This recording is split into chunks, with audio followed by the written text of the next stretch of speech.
كما قلنا لاعبي اتحاد العاصمة يضعون مباراة الذهاب خلفهم ويطيرون نحو المغرب لمواجهة نهضة بركان. اتحاد العاصمة الذي وفد الفريق الذي شد رحاله ظهر اليوم نحو المغرب في رحلة جوية خاصة من أجل مواجهة نهضة بركان يوم الأحد، بغض النظر عن الطريقة التي جرت عليها أو التي لم تجرى عليها مباراة الذهاب، أين رفض ممثل الكرة المغربية خوض مباراة الذهاب بسبب حادثة القمصان. إلا أن اتحاد العاصمة، إدارة الاتحاد والاتحادية، هو الموضوع الذي سنعود إليه بعد قليل، يواصلون رحلة الدفاع عن حق الفريق، إلا أنه الاتحاد العاصمة ذهب من أجل خوض المباراة إذا جرت الأمور في الجانب الرياضي ولم تتدخل السياسة في المباراة. نتابع الصور التي رصدها زميل نجيب هنان في المطار ثم نواصل النقاش.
إذن هذه الصور التي رصدها زميل نجيب هنان من مطار هوري بومدين. اتحاد العاصمة كما قلنا يطوي صفحة مباراة الذهاب وصفحة أيضا الإقصاء المر من نصف نهائي كأس الجمهورية على حساب شباب بلوزداد في المباراة التي احتضنها ملعب نيلسون مانديلا. يزيد وهيب، نعود لك بلغة كرة القدم وبلغة الواقعية. لاعبي اتحاد العاصمة طووا صفحة مباراة الذهاب والصرافي على حين نعود نتكلموا عليه، وأيضا نكسة ثانية وخيبة الأمل في نصف نهائي كأس الجمهورية. اليوم عودوا حضروا نفسهم ومشاوا إلى المغرب من أجل مواجهة نهضة بركان في مباراة الإياب. طبعا إذا سارت الأمور مثل ما سطر لها ولم تتدخل السياسة في كرة القدم.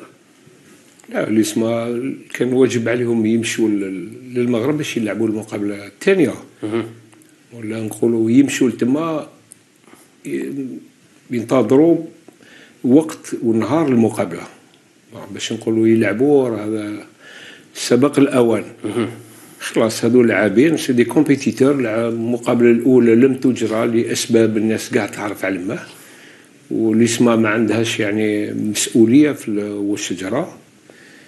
الكاف خدات الإجراءات والقرار اللي شايفتهم هما أنسب للحالة هذه من الطرف تاعها، من الزاوية تاعها أكيد. لكن رغم انه خرق واضح للقوانين راح نعود هذا مفروغ منه. نظن اللي اسمها الوضعيه تاعهم هذا الاسبوع هذه كانت وضعيه شويه حرجه.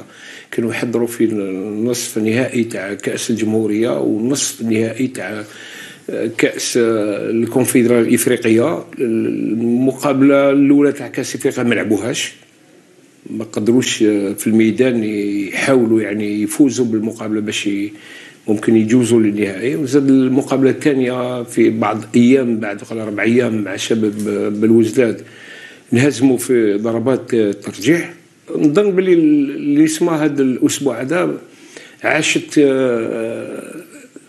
عشتوا في واحد الحاله. نقولوا مسؤوليه كبيره كانت على الطاقم الفني بقياده اخوان كارلوس غاريدو، الذي اكيد كان يحاول يبعد لاعبيه على كل هذه المشاكل ويحطهم في الجانب التقني، يفكروا في المباراة. نتكلم على مباراة هذه العودة ولا قبلها مباراة شباب بلوزداد، لكن المهمة ماشي سهلة. احنا على بالنا بلي خاصة سمعنا بلي المدرب غاريدو أذرف الدموع بعد هذه حادثة المباراة الذهاب والإقصاء من كأس الجمهورية، لأنه كان يمني النفس بتتويج، يعني كان قريب تتويج باللقب الثاني في تاريخ اتحاد العاصمة كأس الكاف. لكن باش تحضر لاعبيك وتحطهم تهيئهم نفسيا باش يلعبوا المباراة وما يدخلوش في هذه الأمور ماشي سهل. لا، حالة استثنائية. هذوك الناس اللي يقولوا باللي لا وما راحش الأمر يأثر على اللاعبين، يعني من الجهة النفسانية ولا واش راك غلطين. هادو عباد محضرين باش يلعبوا الدومي فينال تاع لا كوب دالجيري والدومي فينال تاع لا كوب تاع لا كاف، بريباراو روحهم صافي دي موا. ما تقدرش انت هكذا دير تفاصي بيد هكذا قال ما كان والو، معليش ما تاثرش عليهم. سي با فري، تاثر عليهم عباد، والمهنه تاعهم هذه. سي دي كومبيتيتور، يحب يلعب يربح لا كوب ويحب يربح واحده اخرى. الظروف دارت ان ليسما ما تلعبش لو بريمي ماتش تاع لا كوب تاع لا كونفدراسيون لاسباب. يزيد وهيب، لو اختلفت الامور بالنسبه لاتحاد العاصمه، لو حقق التاهل في مباراه امام شباب بالوزداد، هل كانت ستختلف الامور من الجانب التقني، من جانب نفسيه المدرب واللاعبين؟ بيان سير، درك هو مطلوب منهم هذو لاعبين محترفين. هذا نادي محترف، مدرب اجنبي عنده الحنكه، عنده الخبره. يصير يحب الماتش، خسر ماتش يحب يربح الماتش الجاي، كاع يحبوا يربحوا الماتش. ولكن قلت لك ليسما جاوهم دو ماتش في كونجونكتور، في سمانه صعاب. يلعبوا دومي فينال تاع لا كوب دالجيري مع الشامبيون دالجيري اون تيت اون بلاسون فينال. لكن لا بريباراسيون نظن، انا ماشي مدرب ما نعرفش هذه الامور، ولكن نظن بلي لا بريباراسيون بسيكولوجيك دو موا بسيكولوجيك a été perturbé par هاد لافير مع بركان. واللي كانوا يقولوا بلي لا ما تاثرش عليهم، هادو عباد. كيفاش ما تاثرش عليه؟ تاثر عليه. اليوم عاودوا ليسما يسيو يحاولوا، عاودوا مور الماتش دو كوب اللي راحوا يطويوا الصفحه ولا يخرجوا، يحاولوا نقولوا ينساو ما ينساوش. الجرح راه مازال هو جديد، ويعاودوا يروحوا للمغرب هكذا باش يشوفوا بالك ممكن يقابلوا الخصم اللي يربح مقابله معهم بلا ما نلعب هنا. طيب تقنيا انت السيد زيد وهيب تقول انا لست مدرب، لكن يعني سؤال كمتابع كعارف بشؤون كره القدم الجزائريه، لو مباراه العوده ستلعب، هل واتحاد العاصمه لحد الان حسب قرار الكاف منهزم ب3-0 في مباراه الذهاب، هل اتحاد العاصمه في مباراه العوده يعني حسب الظروف المحيطه من المباراه تشوف يعني باللي وصل راح يدير شحنه ايجابيه للاعبين يخليهم يقدروا يحققوا نتيجة إيجابية تسمح لهم بالتأهل، ولا بالعكس هذه الظروف حتزيد ربما تهبط من معنويات اللاعبين ونقولوا بالصفة يعني فوق أرضية الميدان مستحيل اتحاد العاصمة يحقق تأهل؟ شوف المفاجآت في كرة القدم ملي بدا الفوتبال اكزيستي كاين مفاجآت من العيار ثقيل من العيار صغير، لكن كل شيء ممكن في كرة القدم. قل لي كيفاش كل شيء ممكن؟ يقول لك ماشي مستحيل. فريق انهزم 3-0 بلا ملعب في الديار تاعو، يخرج يروح يسافر يروح يجيب فوز كبير ثقيل وثمين.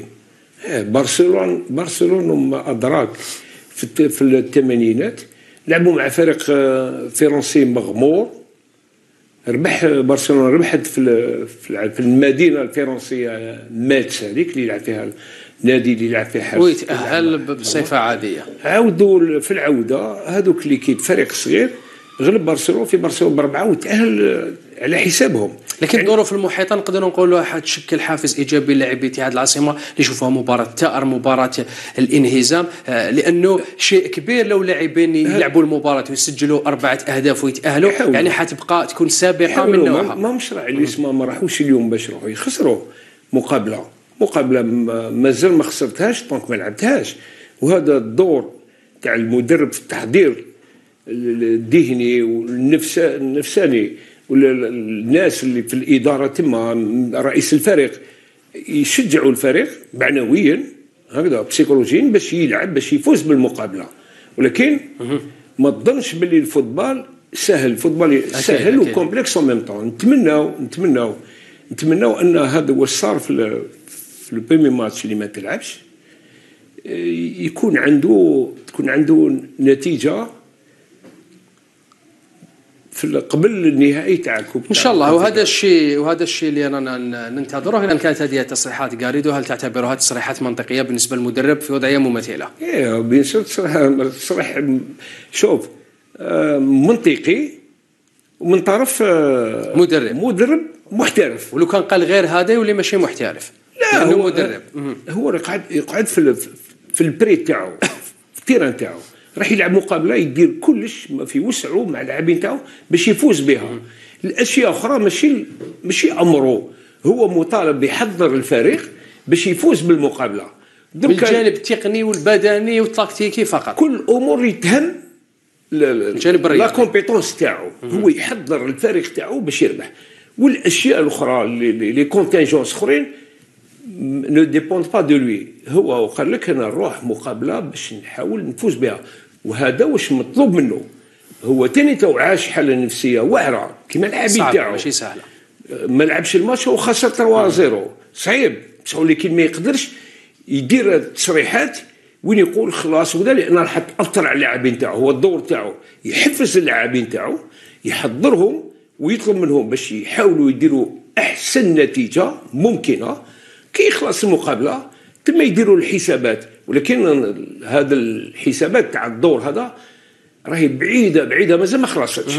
انا نظن مازال ما خلصتش. طيب سنعود لكل هذا. كل التوفيق لاتحاد العاصمه للاعبي الفريق في رحلتهم الى المغرب من اجل مواجهه نهضه بركان المغربي. اذا في الوقت الذي يحضر فيه المدرب خوان كارلوس غاريدو واللاعبون من الجانب الرياضي في الشق الثاني، وبالضبط في مدينه لوزان السويسريه، مباراة أخرى تجرى في أروقة الطاس، أين تنقل رئيس الاتحادية الجزائرية لكرة القدم مرفوقا بالأمين العام للفاف نادير بوزناد شخصيا رفقة محامين حسب مصادرنا، محامين من العيار الثقيل من سويسرا، من أجل وضع ملف ثقيل على مستوى محكمة التحكيم الرياضي المعروفة بالطاس من أجل استرجاع حقوق اتحاد العاصمة ضد القرار الذي أصدرته الكونفدرالية الإفريقية لكرة القدم، والتي منحت الفوز في مباراة الذهاب إلى الجانب المغربي في خرق واضح جدا للقوانين المعمول بها على مستوى الكونفدرالية الإفريقية لكرة القدم، أو حتى على مستوى الاتحاد الدولي لكرة القدم. إذن يزيد وهيب، نعود لك من جديد. نتحدث عن الملف القوي الذي يشرف شخصيا عليه رئيس الفاف وليد صادي في سويسرا على مستوى الطاس من أجل استرجاع حق، يمكن القول ليس حق اتحاد العاصمة فقط، وإنما ملف يخص كرة القدم الجزائرية والجزائر. صح. درك كاين قضيه واحده، كاين ملفين. ملف يطرحوه على الطاوله اتحاد العاصمه لانه هو المعني بالامر، والملف الثاني هو اللي خداته على عاتقها الاتحاديه، وهو يخص عدم احترام قوانين كره القدم واللوائح تاع الاتحاديه الدوليه والكونفدراليه الافريقيه واللجنه الاولمبيه. هذا يخص الاتحاديه، لان كان الكونفدراليه اخترقت اختراق قوي القوانين اللي مبني عليها كرة القدم. درك التساؤل الناس يقولوا راه نعاودوا نولوا القضيه تاع الدوسي ثقيل وما يشبه. ما كان حتى علاقه، لا علاقه ولا صله. اليوم المشكل يكمن في ان الكونفدراليه الافريقيه ما خداتش بعين الاعتبار قوانينها الاساس، القانون الاساسي، ونفس الوقت القانون الاساسي تاع الفيفا في ماده حساسه، ولا وهي عدم الجمع بين الرياضه والسياسه.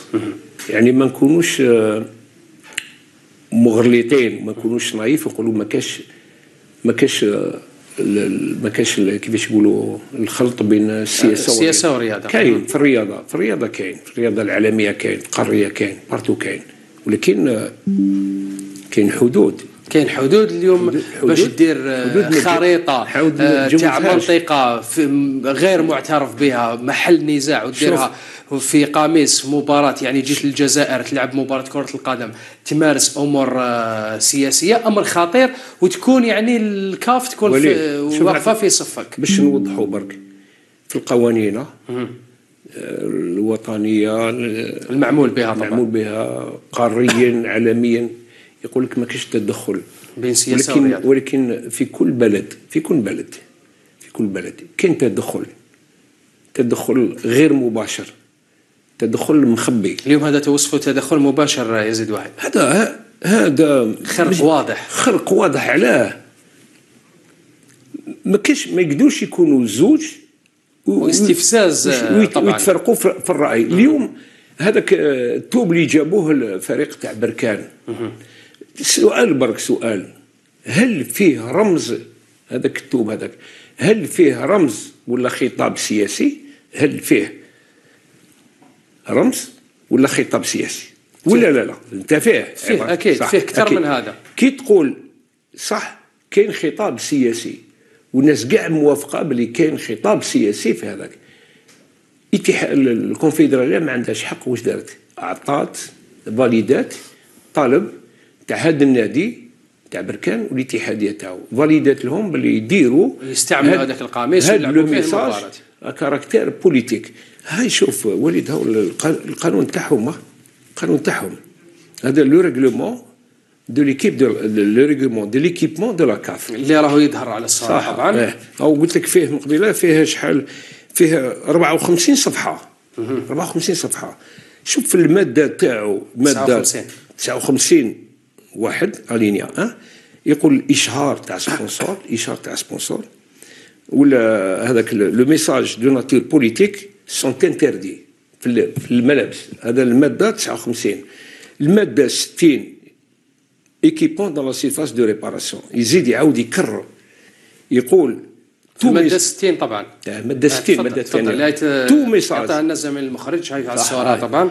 Tout message de nature politique ou autre est interdit sur tous les articles d'équipement mentionnés dans ce chapitre.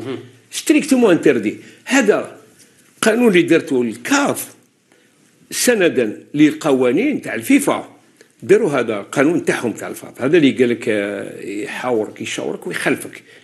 قانون واضح، ولكن الكاف هي نفس الامور اللي موضوعه في قانون الفيفا اللي تخص البدلات الرياضيه اللي تمنع استعمال كل ما له علاقه بالجانب السياسي، والشعارات اللي حتى من غير سياسيه اللي ما تقبلهاش البلد اللي يستضيف المباراه. وهنا سهل على الطرف الجزائري باش يثبت يبين باللي الكونفدراليه الافريقيه لكره القدم ما احترمتش القوانين، ما احترمتش القانون الاساسي والقانون تاع هذه الملابس تاعها. والرد على الطعن هذا انه يقولوا باللي الكاف اللجنه هذه تاع الحكم هذا تاع الطاس يثبت بالقوانين هذو باللي الكاف ما احترمتش القوانين تاعها، القرار اللي مدت الرخصه باش بركان تلعب تلغى، هذاك القرار يلغى، والغاء القرار يدي معاه كل هذه القضيه.